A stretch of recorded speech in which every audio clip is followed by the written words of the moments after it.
नमस्कार दोस्तों, MK study point में आप सभी का बहुत बहुत स्वागत है। कल हम लोग समानता का अधिकार और स्वतंत्रता का अधिकार और शोषण के विरुद्ध अधिकार इतने टॉपिक पर लगभग कंप्लीट हो गया है।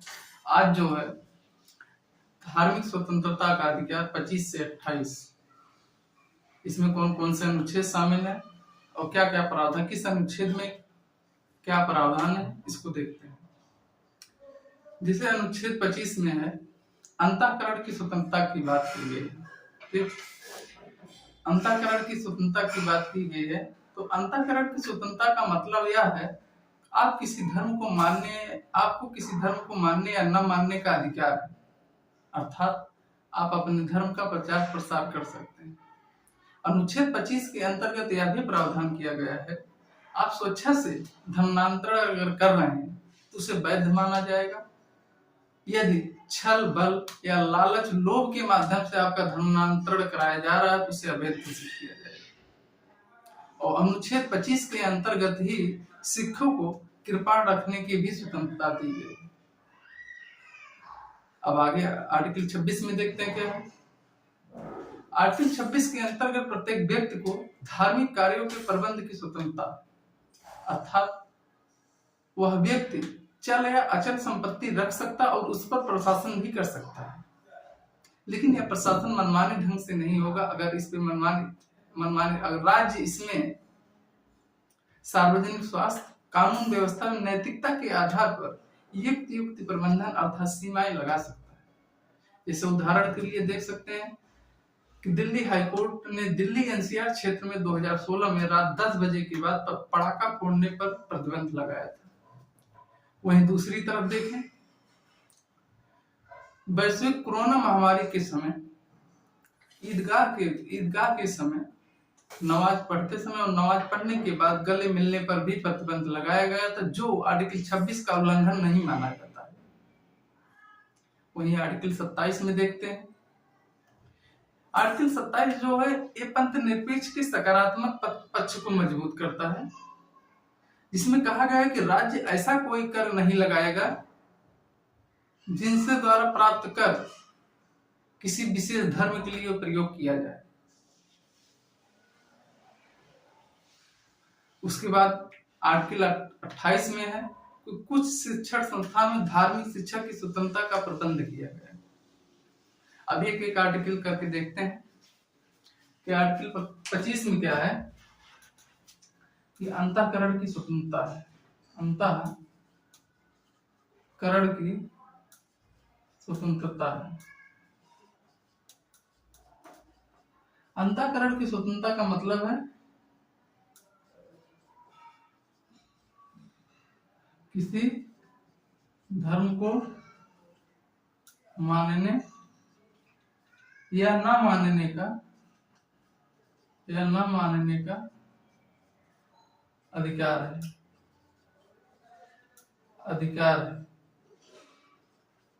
आपके पास किसी धर्म को मानने या न मानने का अधिकार है। दूसरी बात इसमें है कि सिखों को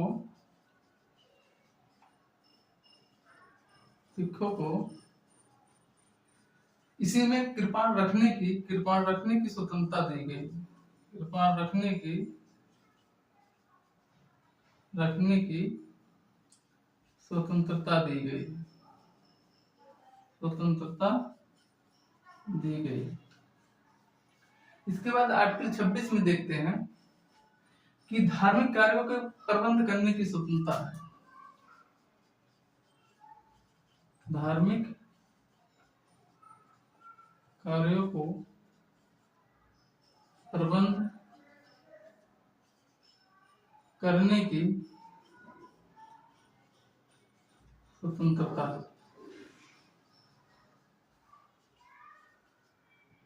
अर्थात व्यक्ति चल या अचल संपत्ति रख सकता है और उस पर प्रशासन कर सकता है। चल या अचल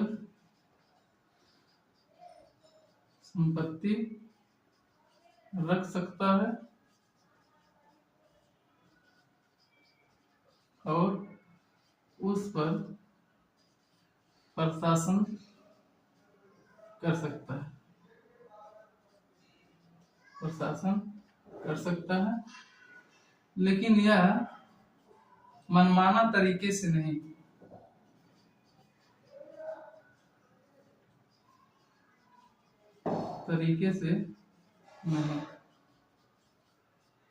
अर्थात राज्य इस पर सार्वजनिक स्वास्थ्य, कानून व्यवस्था, नैतिकता के आधार पर, राज्य इस पर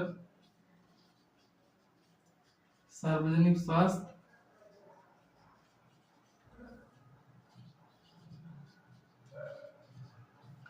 कानून व्यवस्था,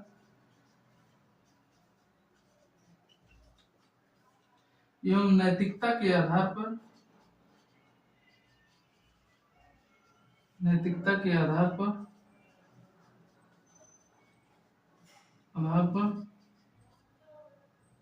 सीमा लगा सकता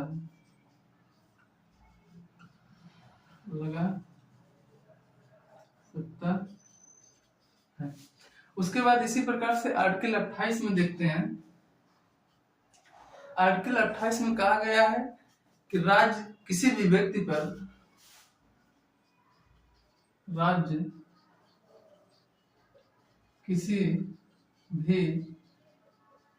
पर कोई ऐसा कर आरोपित नहीं करेगा, कोई ऐसा कर आरोपित नहीं कर, यहाँ कर की मनाही किया गया, ना कि शुल्क या फीस की, सिर्फ ओनली कर की मनाही किया गया है। ऐसा कर आरोपित नहीं करेगा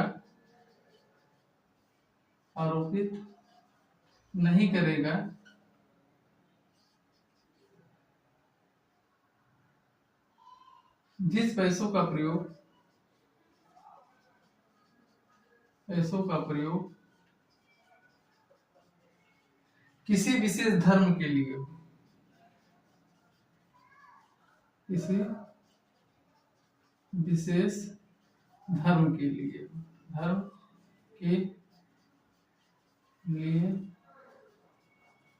हो, ठीक। उसके बाद यह भी रखते हुए अभी राज्य, इसके बाद 28 में देखते हैं कि कुछ शिक्षण संस्थान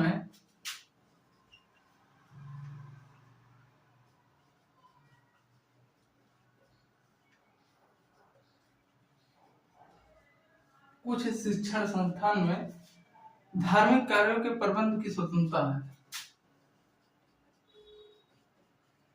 धार्मिक कार्यों के प्रबंध की स्वतंत्रता है। अब जैसे इसमें उदाहरण के लिए देख लें, जैसे है कि राज्य द्वारा वित्त पोषित शिक्षण संस्थान, इसमें धार्मिक शिक्षा नहीं दी जाएगी। दूसरे नंबर पे राज्य द्वारा आर्थिक सहायता शिक्षण संस्थान में, इसमें धार्मिक शिक्षा तो दी जाएगी लेकिन इसे मानने के लिए बाध्य नहीं किया जाएगा। तीसरे नंबर पर राज्य द्वारा आर्थिक प्राप्त शिक्षण संस्थान, इसमें भी वही प्रावधान है कि धार्मिक शिक्षा तो दी जाएगी लेकिन उसे बाध्य नहीं किया जाएगा मानने या न मानने के लिए।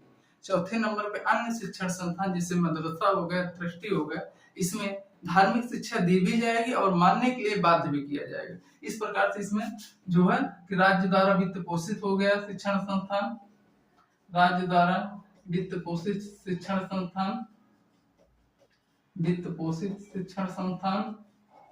दूसरे नंबर पे सहायता प्राप्त शिक्षण संस्थान।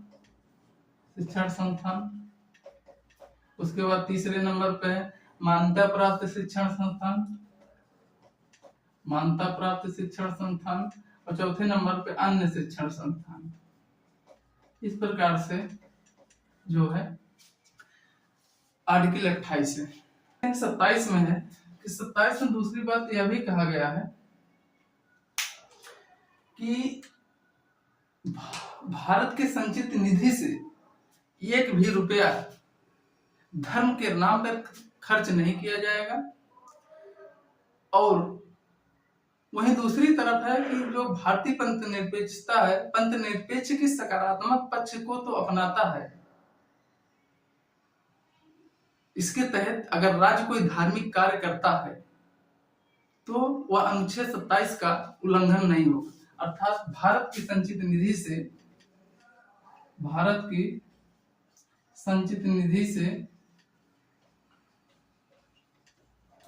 से एक भी रुपया धर्म के नाम पर खर्च नहीं होगा। धर्म के नाम पर खर्च नहीं होगा। लेकिन सकारात्मक पंथ निरपेक्ष के सकारात्मक पक्ष को अपनाया गया, इसलिए अगर राज्य कोई धार्मिक कार्य करता है तो अनुच्छेद 27 का उल्लंघन नहीं माना जाएगा। इस प्रकार से देखते हैं जैसे है कि अंतःकरण की स्वतंत्रता 25 में, अंतःकरण की स्वतंत्रता में किसी धर्म को मानने या ना मानने का आपका पूरी अधिकार है, ठीक है। और सिखों को कृपा रखने की स्वतंत्रता दिया गया और अनुच्छेद 25 के अंतर्गत यह भी प्रावधान किया गया है कि अगर कोई जो स्वेच्छा से धर्मांतरण करता है तो वैध माना जाएगा, अगर बल लालच लोभ के माध्यम से धर्मांतरण कराया जाएगा तो वह जो अवैध माना जाएगा। उसके बाद है धार्मिक कार्यों पर प्रबंध करने की स्वतंत्रता है, जिसमें चल या अचल संपत्ति रख सकता है और प्रशासन भी कर सकता है, लेकिन यह मनमानी ढंग से नहीं। अर्थात राज्य इस पर सार्वजनिक स्वास्थ्य, कानून व्यवस्था और एवं नैतिकता के आधार पर युक्त निबंधन अर्थात प्रबंधन या प्रतिबंधित कर सकता है। उसके बाद 27 में कहा गया कि राज्य किसी भी व्यक्ति को ऐसा कोई कर आरोपित नहीं करेगा जिस पैसों का प्रयोग किसी विशेष धर्म के लिए हो। वहीं दूसरी ओर कहा गया कि भारत की संचित निधि से एक भी रुपया धर्म के नाम पर खर्च नहीं होगा। लेकिन पंथ निरपेक्षता के पंथ निरपेक्ष के सकारात्मक पक्ष को अपनाया गया है, इसलिए अगर राज्य कोई धार्मिक कार्य प्रबंध करता है तो वह अनुच्छेद 27 का उल्लंघन नहीं माना जाएगा। आर्टिकल 28 में देखते हैं कुछ शिक्षण संस्थान में धार्मिक कार्यों के प्रबंध की स्वतंत्रता है, जैसे राज्य द्वारा वित्त पोषित शिक्षण संस्थान में, सहायता प्राप्त शिक्षण संस्थान में, राज्य द्वारा मान्यता प्राप्त शिक्षण संस्थान में, अन्य शिक्षण संस्थान में क्या क्या प्रावधान है सब शामिल है इसमें। सांस्कृतिक एवं शैक्षणिक अधिकार, सांस्कृतिक एवं शैक्षणिक अधिकार। देखिए आज लगभग 12-13 क्लास हो गई है और हमने कभी भी ये नहीं कहा कि हमारी वीडियो को लाइक कीजिए या फॉलो कीजिए, सब्सक्राइब कीजिए, लेकिन आज कह रहा हूँ कि वीडियो को जो सब्सक्राइब कीजिए और लाइक कीजिए और अपने दोस्त के पास वीडियो को शेयर कीजिए, जिससे हमारा हौसला और बढ़े और हम मेहनत से आप लोग के लिए कंटेंट लाएं। कहते हैं कि वक्त से लड़कर जो नसीब बदल दे इंसान वही जो खुद अपनी तकदीर बदल दे। कल क्या होगा कभी मत सोचो, क्या पता कल वक्त ही अपना तस्वीर बदल दे।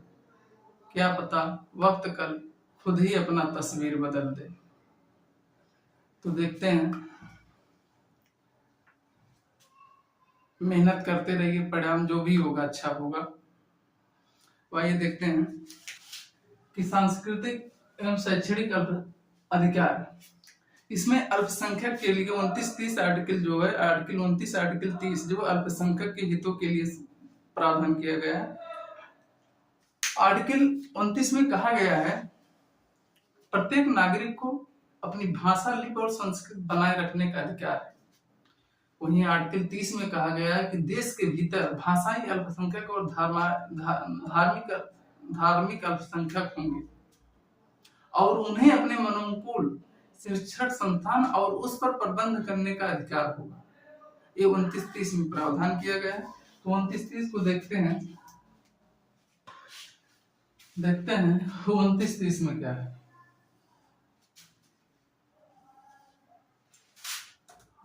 अनुच्छेद 29 में है अनुच्छेद 30।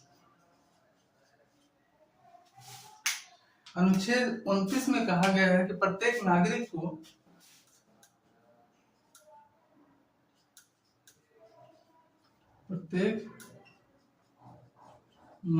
को अपनी भाषा, लिपि और संस्कृत, भाषा, लिपि और संस्कृत को बनाए रखने का अधिकार है, बनाए रखने का अधिकार है।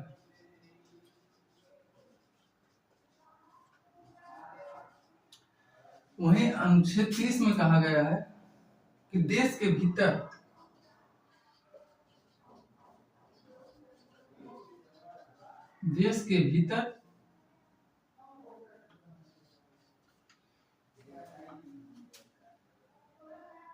भाषाई और धार्मिक अल्पसंख्यक होंगे,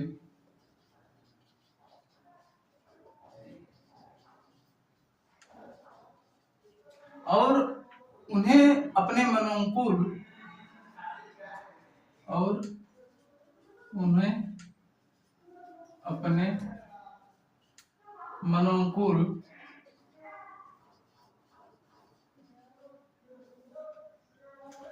अपने मनोनुकूल शिक्षण संस्थान, धार्मिक संस्थान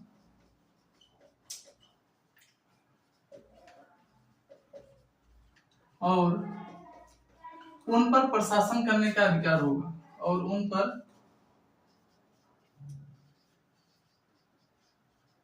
प्रशासन करने का अधिकार होगा।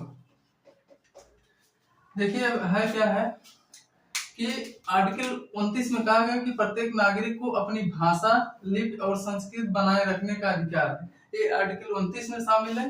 जबकि 30 में कहा गया कि भाषाई और धार्मिक अल्पसंख्यक होंगे और उन्हें अपने मनोनुकूल धार्मिक संस्थान और प्रशासन करने का अधिकार होगा।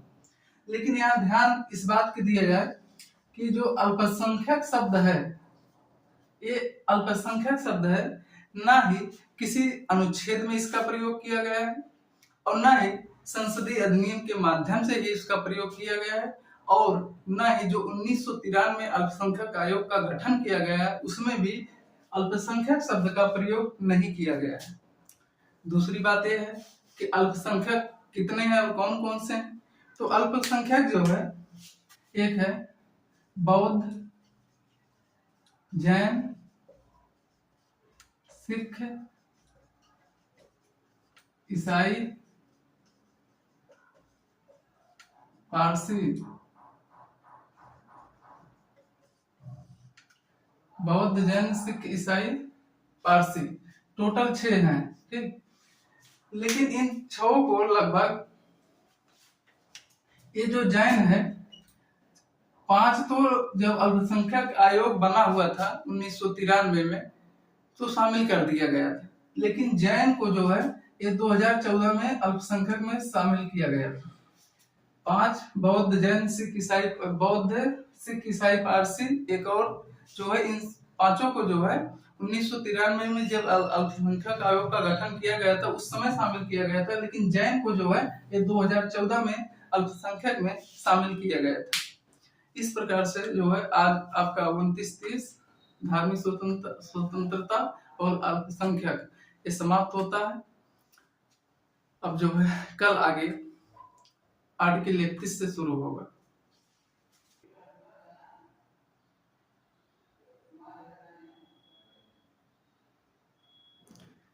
काट दो।